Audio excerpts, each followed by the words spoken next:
Hi guys, અમે આવી ચૂક્યા છે અત્યારે મારા જીજાજીના ગામમાં અને આ બાજુ તો ચોરી વાવેલી છે અને અમે તો તારે આ મકઈનું ખેતર છે. હવે અંદર થોડુંક ફરીએ શું શું વાવેલું છે શાકભાજીમાં એવું જોવા માટે. હા તો પેલા કારેલી વાવી હતી એ તો મરી ગઈ છે તો પણ કઈ નહીં. આ બાજુ તો રીંગણ વાવ્યા એવું લાગે છે થોડા ઘણા.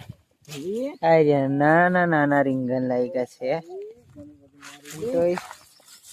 તો પણ બહુ સારું. બહુ બધા ઠંડક લાગે છે અને રીંગણ પણ બહુ બધા લાગેલા છે. જોવો જોઈ આ લાગ્યા છે, બહુ બધા રીંગણ લાગેલા છે. એમ તો તાજા તાજા છે બધા રીંગણ, જોવાનું નહીં. તારે રીંગણ લાગેલા છે તારે ભૂખા કા લાખે એમાં. અને આ બાજુ થોડાક ટામેટા પણ લાગેલા છે. જો નીચે પણ બધા પડી ગયા છે. એવું છે. અને આ મારા ભાઈ છે. પછી તો અમે થોડાક આગળ આવ્યા હતા પાછું તો દૂધીઓ વાવીને હતી તારે જોવાનું, પણ હજુ દૂધીઓ મોટી મોટી નહીં લાગે. આવી નાની નાની લાગેલી છે દૂધી. હા, ખાલી આમ થોડી ઘણી લાગેલી છે. અને આ ખેતરમાં કંઈક વાવવાનું હોય એવું લાગે છે.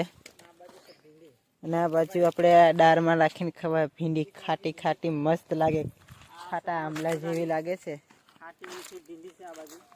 હા, ખાટી મીઠી ભીંડી છે. અને આ છોકરા રમે છે અને મારા ભાઈ છે. અમે લમીએ છે.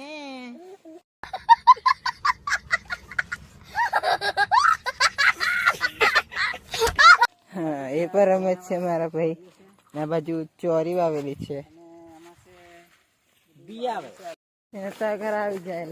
થોડાક ભીંડા વાવેલા હોયલા અને ભીંડાના ખેતરની વચ્ચે એક મકાઈ વાવેલી હતી.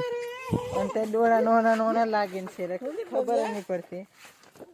ઘનશ્યામ કાકો એકલો જ ચેકીને ખાઈ જશે એવું લાગે છે. કેવો ઘનશ્યામ કાકા? એકલો એકલો ચેકીને ખાવાનો કે નહીં? ભીંડા નહીં ના પેલો મકાઈ. આપણે ઠેરે હેલું પોરું કર કેલા એને દેખી લે. આ ભીંડા અને આલે ઝીણા ઝીણા લાગેલા છે. આ બધા તોડી લીધા છે ને આ બાજુ થોડાક છે હજી તોડવાના બાકી છે.